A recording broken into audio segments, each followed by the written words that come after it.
الله أكبر. الحمد لله رب العالمين الرحمن الرحيم مالك يوم الدين إياك نعبد وإياك نستعين اهدنا الصراط المستقيم صراط الذين أنعمت عليهم غير المغضوب عليهم ولا الضالين.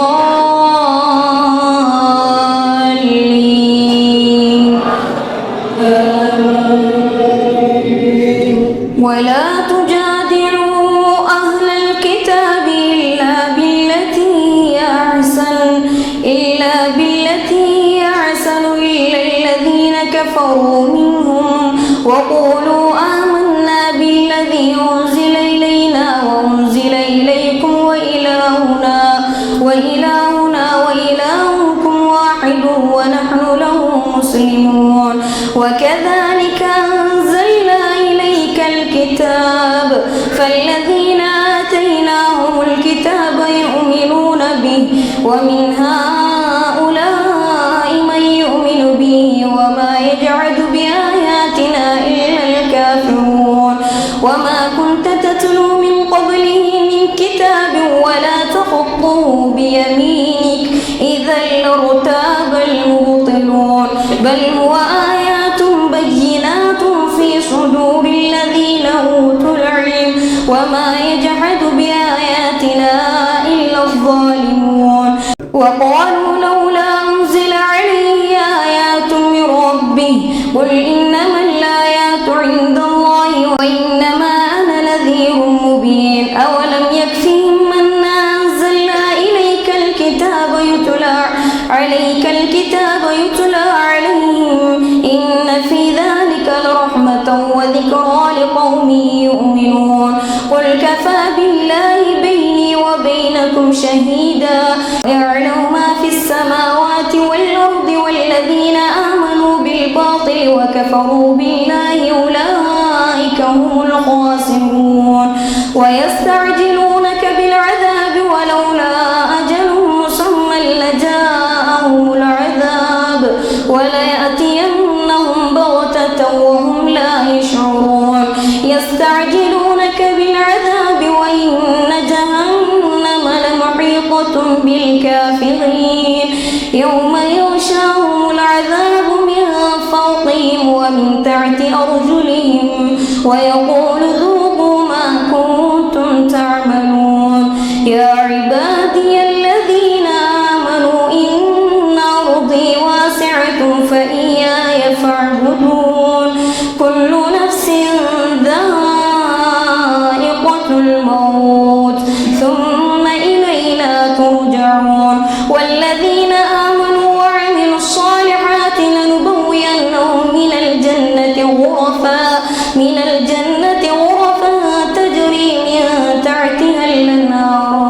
تجري من تحتها الأنهار خالدين فيها نعم أجر العاملين الذين صبروا وعلى ربهم يتوكلون. وكأين من دابة لا تعمل رزقها الله يرزقها وإياكم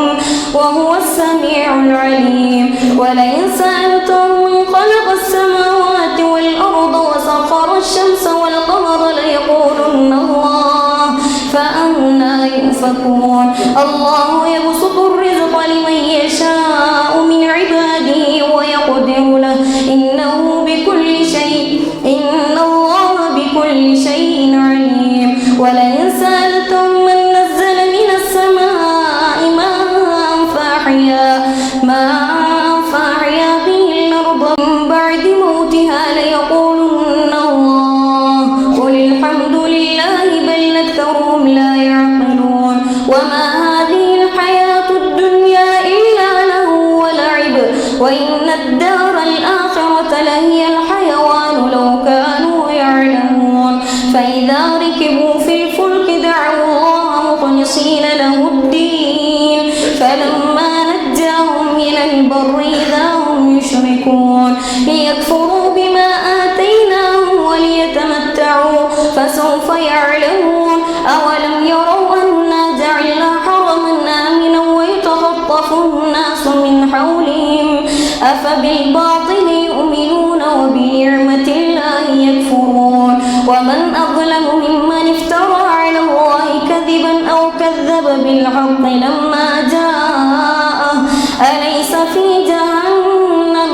مثوى للكافرين والذين جاهدوا فينا لنهدينهم سبلنا وإن الله لمع المحسنين. ألف لام ميم غلبت الروم في أدنى الأرض وهم من بعد غلبهم سيغلبون في بضع سنين لله الأمر من قبل ومن بعد ويومئذ يفرح المؤمنون بنصر الله ينصر من يشاء وهو العزيز الرحيم وعد الله لا يخلف الله وعده ولكن أكثر الناس لا يعلمون ظاهرا من الحياة الدنيا وهم عن الآخرة غافلون أولم يتفكروا في أنفسهم ما خلق الله السماوات والأرض وما بينهما إلا بالحق وأجل مسمى وإن كثيرا من الناس بلقاء ربهم لكافرون أولم يسيروا في الأرض فينظروا كيف كان عاقبة الذين من قبلهم كانوا أشد منهم قوة وآثاروا الأرض وعمروها أكثر مما عمروها وجاءتهم رسلهم بالبينات فما كان الله ليظلمهم ولكن كانوا أنفسهم يظلمون ثم كان عاقبة الذين أساءوا السوء أن كذبوا بآيات الله وكانوا بها يستهزئون الله يبدأ الخلق ثم يعيده ثم إليه ترجعون ويوم تقوم الساعة يبلس المجرمون ولم يكن لهم من شركائهم شفعاء وكانوا بشركائهم كافرين ويوم تقوم الساعة يومئذ يتفرقون فأما الذين آمنوا وعملوا الصالحات فهم في روضة يحبرون وأما الذين كفروا وكذبوا بآياتنا ولقاء الآخرة فأولئك في العذاب محضرون فسبحان الله حين تمسون وحين تصبحون وله الحمد في السماوات والأرض عشيا وحين تظهرون يخرج الحي من الميت ويخرج الميت من الحي ويحيي الأرض بعد موتها وكذلك تخرجون ومن آياته أن خلقكم من تراب ثم إذا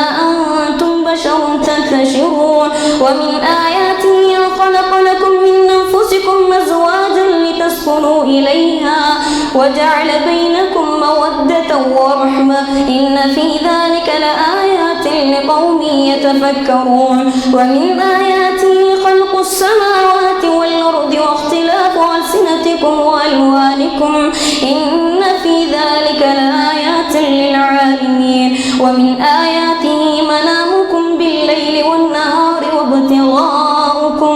وابتغاؤكم من فضله إن في ذلك لآيات لقوم يسمعون ومن آياته يريكم البرق خوفا وطمعا وينزل من السماء ماء فيحيي به الأرض بعد موتها إن في ذلك لآيات لقوم يعقلون ومن آياته أن تقوم السماء والأرض بأمره ثم إذا دعاكم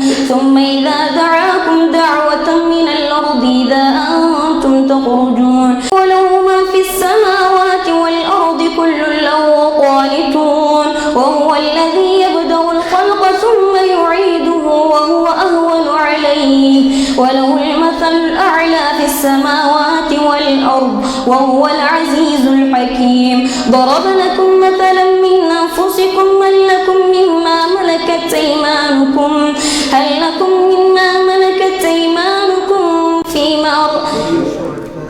من شركاء فيما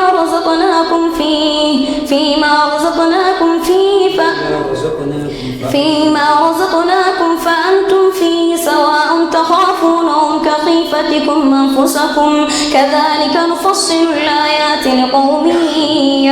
لقوم يعقلون. بل اتبع الذين ظلموا أهواءهم بغير علم فمن يهدي من أضل الله وما لهم من ناصرين. فأقم وجهك للدين حنيفا فطرة الله التي فطر الناس عليها لا تبديل لخلق الله ذلك الدين القيم ولكن أكثر الناس لا يعلمون. منيبين إليه واتقوه وأقيموا الصلاة ولا تكونوا من المشركين من الذين فرقوا دينهم وكانوا شيعا كل حزب بما لديهم فرحون. وإذا مس الناس ضر دعوا ربهم منيبين إليه ثم إذا أذاقهم منه رحمة إذا فريق منهم بربهم يشركون ليكفروا بما آتيناهم فتمتعوا فسوف تعلمون. أم أنزلنا عليهم سلطانا فهو يتكلم بما كانوا به يشركون. وإذا أذقنا الناس رحمة فرحوا بها وإن تصبهم سيئة بما قدمت أيديهم إذا هم يقنطون. أولم يروا أن الله يبسط الرزق لمن يشاء ويقدر إن في ذلك لآيات لقوم يؤمنون. فآت ذا القربى حقه والمسكين وابن السبيل ذلك خير للذين يريدون وجه الله وأولئك هم المفلحون. وما آتيتم من ربا ليربو في أموال الناس فلا يربو عند الله وما آتيتم من زكاة تريدون وجه الله فأولئك هم المضعفون. الله الذي خلقكم ثم رزقكم ثم يميتكم ثم يحييكم هل من شركائكم من يفعل من ذلكم من شيء سبحانه وتعالى عما يشركون. ظهر الفساد في البر والبحر بما كسبت أيدي الناس ليذيقهم بعض الذي عملوا لعلهم يرجعون. قل سيروا في الأرض فانظروا كيف كان عاقبة الذين من قبل كان أكثرهم مشركين. فأقم وجهك للدين القيم من قبل أن يأتي يوم لا مرد له من الله يومئذ يصدعون. من كفر فعليه كفره ومن عمل صالحا فلأنفسهم يمهدون ليجزي الذين آمنوا وعملوا الصالحات من فضله إنه لا يحب الكافرين. ومن آياته أن يرسل الرياح مبشرات وليذيقكم من رحمته ولتجري الفلك بأمره ولتبتغوا من فضله ولعلكم تشكرون. ولقد أرسلنا من قبلك رسلا إلى قومهم فجاءوهم بالبينات فانتقمنا من الذين أجرموا وكان حقا علينا نصر المؤمنين. الله الذي يرسل الرياح فتثير سحابا فيبسطه في السماء كيف يشاء ويجعله كسفا فترى الودق يخرج من خلاله فإذا أصاب به من يشاء من عباده إذا هم يستبشرون. وإن كانوا من قبل أن ينزل عليهم من قبله لمبلسين. فانظر إلى آثار رحمة الله كيف يحيي الأرض بعد موتها إن ذلك لمحيي الموتى وهو على كل شيء قدير ولئن أرسلنا ريحا فرأوه مصفرا لظلوا من بعده يكفرون فإنك لا تسمع الموتى ولا تسمع الصم الدعاء إذا ولوا مدبرين وما أنت بهاد العمي عن ضلالتهم إن تسمع إلا من يؤمن بآياتنا فهم مسلمون الله الذي خلقكم من ضعف ثم جعل من بعد ضعف قوة ثم جعل من بعد قوة ضعفا وشيبة يخلق ما يشاء وهو العليم القدير ويوم تقوم الساعة يقسم المجرمون ما لبثوا غير ساعة كذلك كانوا يؤفكون وقال الذين أوتوا العلم والإيمان لقد لبثتم في كتاب الله إلى يوم البعث فهذا يوم البعث ولكنكم كنتم لا تعلمون فيومئذ لا ينفع الذين ظلموا معذرة ولا هم يستعتبون ولقد ضربنا للناس في هذا القرآن من كل مثل ولئن جئتهم بآية ليقولن الذين كفروا إن أنتم إلا مبطلون كذلك يطبع الله على قلوب الذين لا يعلمون كذلك يطبع الله على قلوب الذين لا يعلمون فاصبر إن وعد الله حق ولا يستخفنك الذين لا يوقنون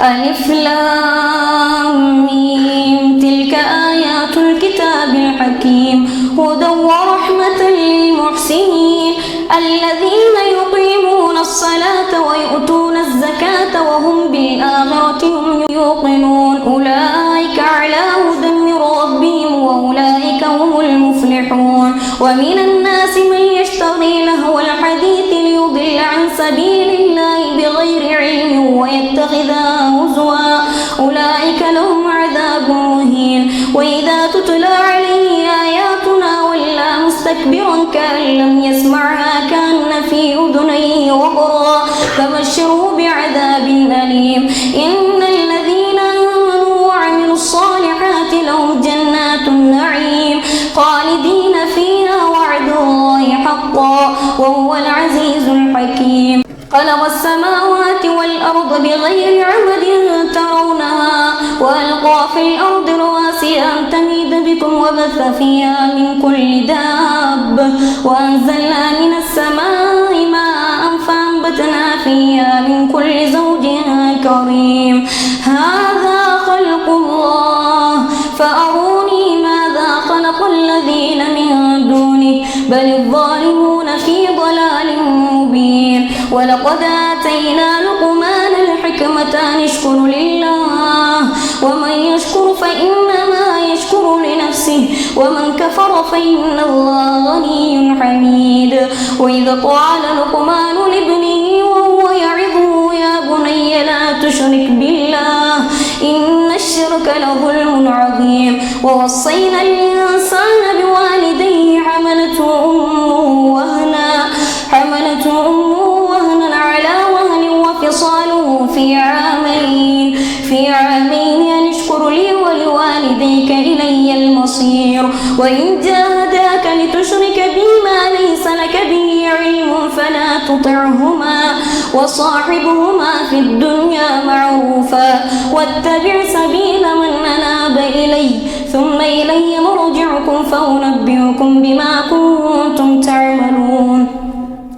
يا بني إنها إن تك مثقال حبة من خردل فتكن في صخرة أو في السماوات أو في الأرض يأت بها الله إن الله لطيف خبير يا بني أقم الصلاة وأمر بالمعروف وانه عن المنكر واصبر على ما أصابك إن ذلك من عزم الأمور ولا تصعر خدك للناس ولا تمش في الأرض مرحا إن الله لا يحب كل مختال فخور واقصد في مشيك واغضض من صوتك إن أنكر الأصوات لصوت الحمير ألم تروا أن الله سخر